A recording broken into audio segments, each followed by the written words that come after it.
Pranam Sadhguru. I wanted to know what's so special about the Mahabilva leaf that we offer to Dhyanalinga.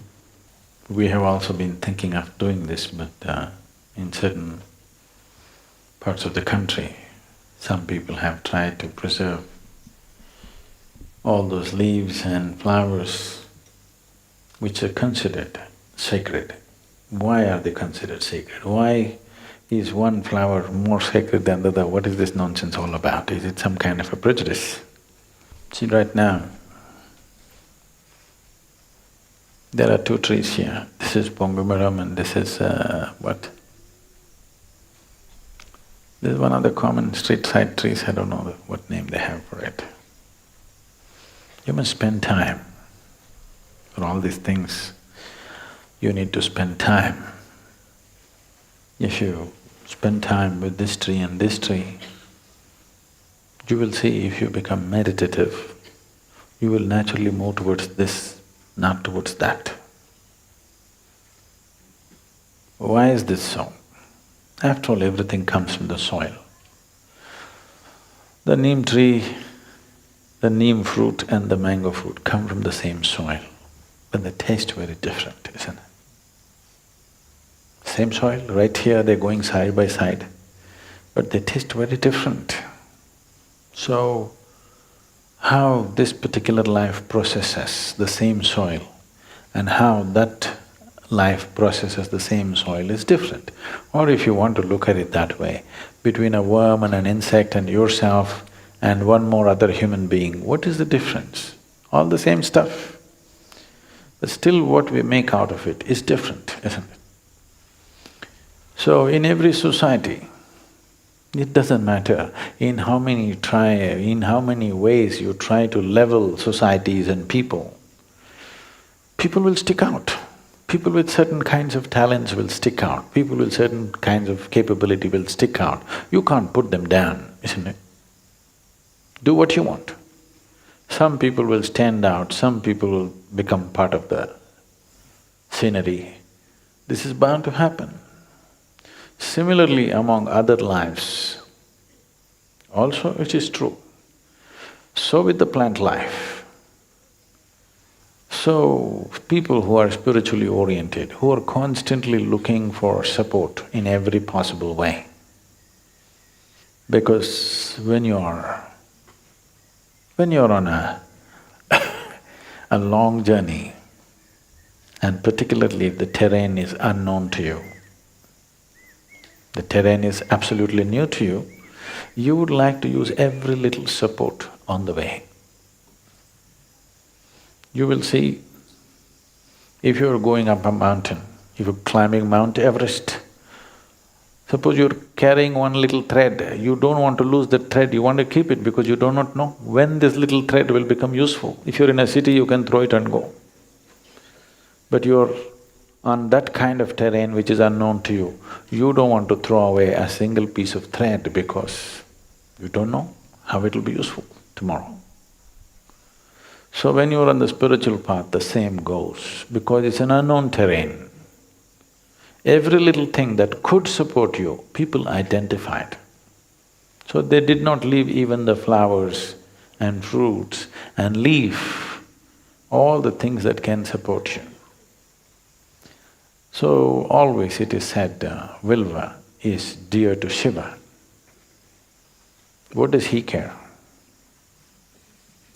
Okay?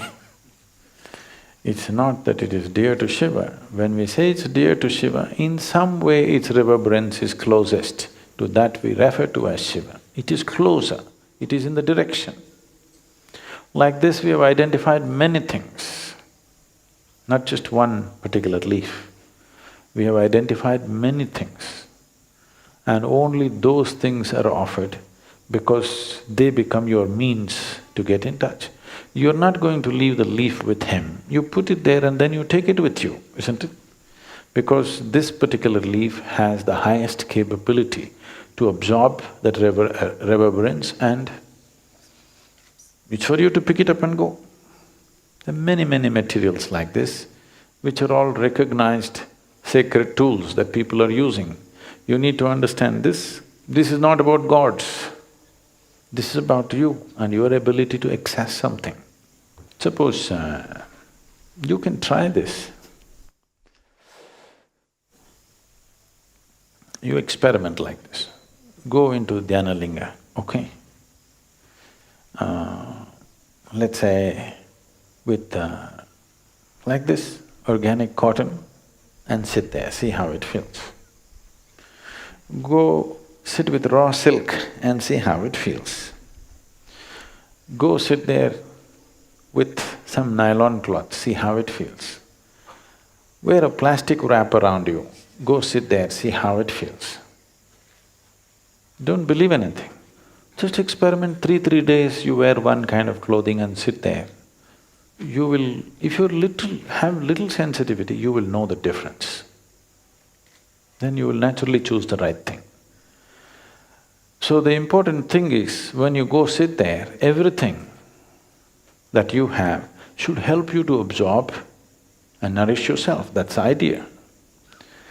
So the Vilva leaf has such a capability, if you place it on the linga and then take it, its ability to retain that reverberation for a long period of time, it stays with you. If you keep it for a few days with you, it makes a difference. You can try this. Vilva leaf can be offered and you put it in your chest pocket and walk around. It will make a difference for you in terms of your health, well-being, mental state, everything.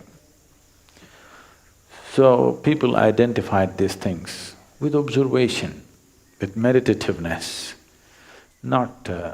in this forest there are so many trees, so many varieties of trees. This is part of the Western Ghats. It is the second oldest mountain on the planet, and it is the oldest mountain on the planet in the tropical region on this planet. So in terms of variety of vegetation, there is no match for this Western Ghat. This is only a small finger which has come inland, otherwise it runs along the coast. In all this variety of trees and leaves, why they choose one leaf? Somebody recognized it and he stands out, you can't ignore him. You can also try this. You can go and pluck 10 different varieties of leaf, place all of them near the linga and take all of them and keep it with you. You will see the difference yourself. It'll take a certain level of sensitivity for you to see that, but there's no question, those who are sensitive will feel the difference. With their eyes closed, if their eyes are open, they may be prejudiced. You take a bunch of 10 different kinds of leaves, tie it up in a cloth like this so that you can't see what leaf it is. Place it there, I will recognize the leaf for you. Other things I may not be able to recognize. You keep Vilva there, I'll say this is Vilva. You don't have to call me for that. You take your Rudraksh and hold it, it will tell you. It's a little more intelligent than you, you know.